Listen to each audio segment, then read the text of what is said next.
Inside a bankruptcy courtroom, Cicis Pizza looked nothing like the empire that once promised endless slices for almost pocket change. The company had not failed because Americans stopped loving pizza, but because its cheapest promise became impossible once the dining room went empty.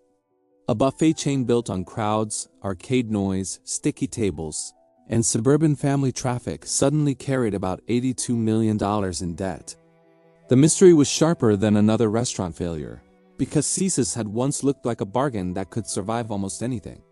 The story began in Plano, Texas in 1985, when Joe Crotch and Mike Cole opened a modest pizza restaurant together. Their offer was brutally simple, giving customers unlimited pizza and salad for one low price inside a casual dining room.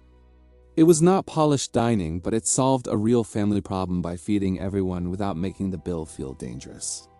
That was the hidden engine of Cicis, because the chain sold relief before it sold pizza to families counting dollars. In suburban Texas, the buffet became a place where parents, teenagers, workers, and kids could all feel temporarily rich together. The model depended on volume, meaning cheap slices only worked when enough customers kept entering the restaurant every day. By 1987, Cicis was franchising, turning one local restaurant into a repeatable system other operators could build themselves. That decision created speed, and speed can make a company look brilliant while quietly stretching control beyond its founders. By 1992, Cicis had more than 37 Texas locations, and the ambition already stretched far beyond one state. By 1994, the chain had pushed beyond 100 restaurants, spreading through the American South with a promise nobody missed. The restaurants were easy to picture, with warm pizza trays, salad bars, desserts, soda machines, and kids chasing arcade tickets.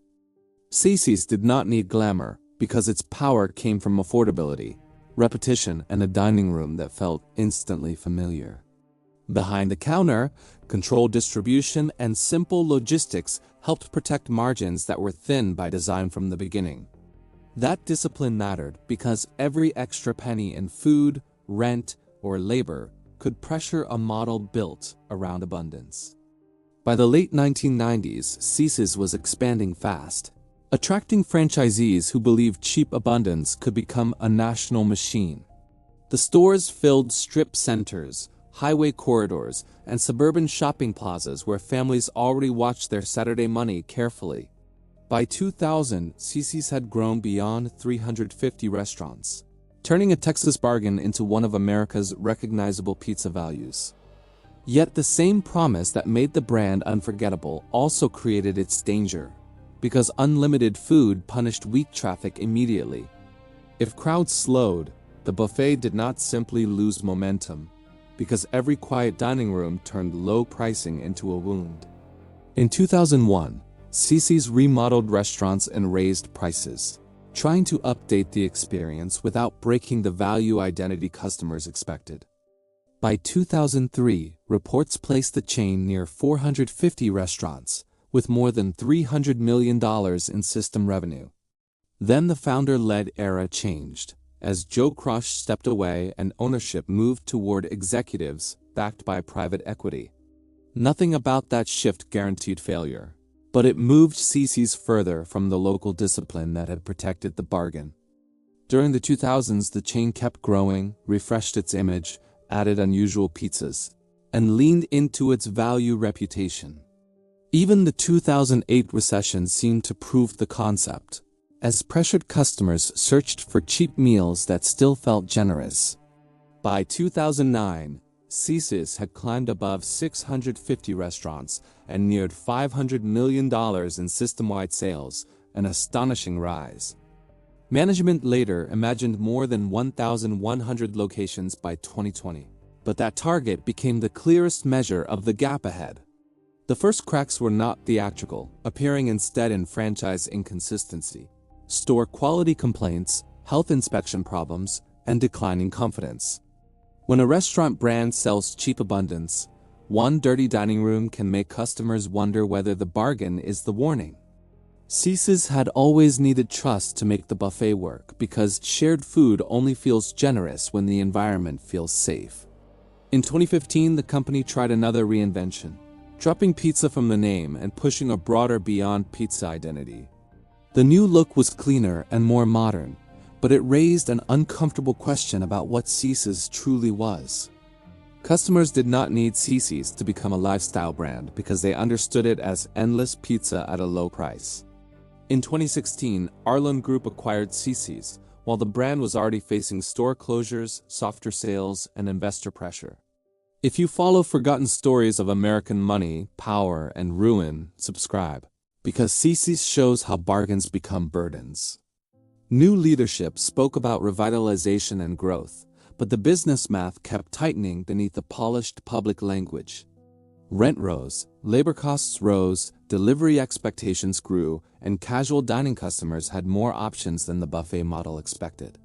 Cici still depended on people entering the building, staying there, touching shared serving areas, and believing quantity justified the trip. Then the COVID pandemic arrived, turning every hidden weakness in the buffet model into an immediate threat to survival. A delivery-heavy pizza chain could adjust, but Cicis was famous for dine in abundance, not boxes arriving at doors. Court filings showed about 86% of Cicis sales before the pandemic came from on-site dining and restaurant traffic. When dining rooms shut down, the company did not lose a side channel because it lost the stage where value existed.